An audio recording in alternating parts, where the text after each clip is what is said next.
आरक्षण को लेकर बहस कोई नई बात नहीं है। अक्सर सोशल मीडिया पर आपने इस बहस को देखा, सुना और पढ़ा होगा। आरक्षण के नाम पर लोग दो खेमे में बढ़ जाते हैं।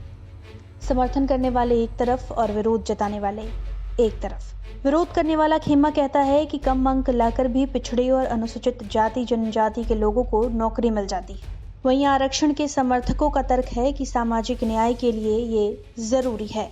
संविधान ने ही उन्हें आरक्षण का हक दिया है। बिहार ने भी आरक्षण को लेकर लंबी लड़ाई लड़ी है। पूरे देश से इतर यहाँ पिछड़े वर्ग को भी दो वर्गों में बांटा गया है, पिछड़ा और अति पिछड़ा। हालांकि इस बहस के बीच वास्तविक स्थिति क्या है? आरक्षण का जो स्वरूप संविधान ने तय किया था, क्या उसी स्वरूप में तमाम सरकारी नौकरियों, प्रतियोगी परीक्षाओं में उसे लागू किया जा रहा है? जवाब कुछ साफ नहीं है, क्योंकि बीते कुछ सालों में कई दफे ऐसा हुआ जब किसी प्रतियोगी परीक्षा या किसी सरकारी नौकरी की भर्ती में पिछड़ा वर्ग का कट ऑफ सामान्य वर्ग के लोगों से अधिक देखा गया। हालिया उदाहरण बिहार में जारी की गई 64वीं बीपीएससी परीक्षा का परिणाम है। रविवार को बिहार पब्लिक सर्विस कमीशन ने 64वीं संयुक्त प्रवेश परीक्षा का परिणाम जारी किया, जिसमें कुल 1454 अभ्यर्थी सफल हुए। लेकिन कट ऑफ की लिस्ट देखें तो पता चलता है कि पिछड़ा वर्ग और जनरल का कट ऑफ एक ही है। अनरिजर्व कैटेगरी यानी सामान्य वर्ग का फाइनल कट ऑफ 535 है और बैकवर्ड कास्ट यानी पिछड़ा वर्ग का कट ऑफ भी 535 ही है।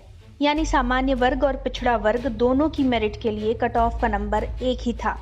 वहीं अनरिजर्व्ड फीमेल यानी सामान्य वर्ग की महिला का कट ऑफ 513 है और बैकवर्ड कास्ट फीमेल यानी पिछड़ा वर्ग महिला का कट ऑफ 511। ईबीसी यानी एक्स्ट्रा बैकवर्ड कास्ट का कट ऑफ 516 है। वहीं ईबीसी फीमेल का कट ऑफ 495।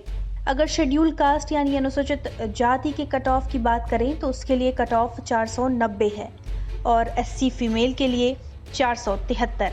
एसटी यानी शेड्यूल ट्राइब्स के लिए कट ऑफ शेड्यूल कास्ट से भी ज्यादा है। अनुसूचित जनजाति के लिए कट ऑफ 514 है तो वहीं एसटी फीमेल के लिए 513। साल 2019 में जब 63वीं बीपीएससी परीक्षा के परिणाम घोषित किए गए थे, तब भी बिहार में आरक्षण की नीति पर सवाल उठे थे। तब 63वीं बीपीएससी की परीक्षा में पिछड़ा वर्ग का कट ऑफ जनरल वर्ग से भी अधिक चला गया था।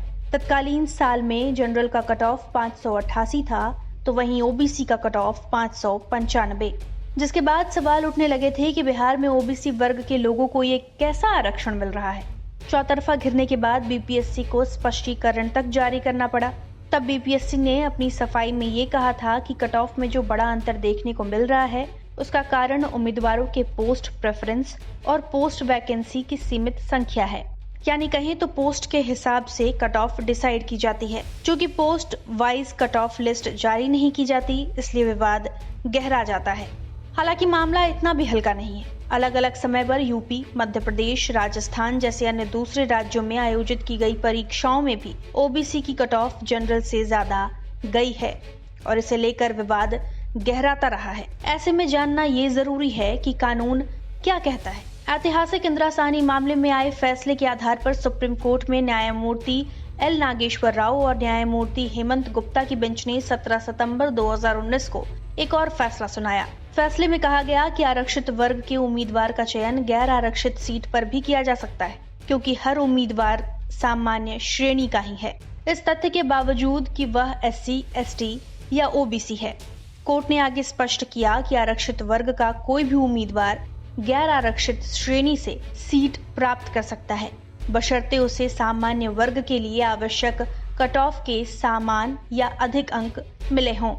लेकिन इसी फैसले में कोर्ट ने 2017 में Deepa EV versus union of India case में आए जजमेंट का हवाला देते हुए कहा कि आरक्षित वर्ग का कोई उम्मीदवार तभी अनारक्षित वर्ग का सीट प्राप्त कर सकता है जब उसने आरक्षित वर्ग के उम्मीदवारों को मिलने वाली किसी भी विशेष छूट यानी उम्र, फॉर्म के दामों आदि में छूट का लाभ न लिया हो।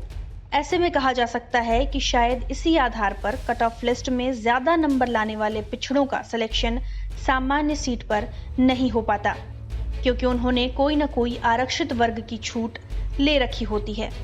लेकिन कुछ जानकार मानते हैं कि आरक्षण विरोधी जानबूझकर ऐसा कर रहे हैं। ओबीसी कट ऑफ ज्यादा करके सामान्य वर्ग को 50.50% का आरक्षण दिया जा रहा है। सुप्रीम कोर्ट का रूलिंग भी कहता है कि अगर ओबीसी का कट ऑफ जनरल कैटेगरी से ज्यादा आए तो उसकी नियुक्ति जनरल कैटेगरी में मानी जाए, लेकिन आरक्षण विरोधी ऐसा नहीं करते। नतीजतन ओबीसी के एक भी उम्मीदवार की नियुक्ति जनरल सीट पर नहीं हो पाती। इस तरह से करीब 12 से 15% जनसंख्या वाले सामान्य वर्ग को 50.50% का आरक्षण मिल जाता है। अब किसका तर्क सही है और किसका गलत, ये बहस का विषय है, लेकिन इस पूरे विवाद की जड़ और सही गलत के निर्णय तक पहुंचने के लिए फिलहाल गहरे शोध की आवश्यकता जान पड़ती है, क्योंकि जब तक कुछ ठोस सामने नहीं आता तब तक ये बहस जारी ही रहेगी।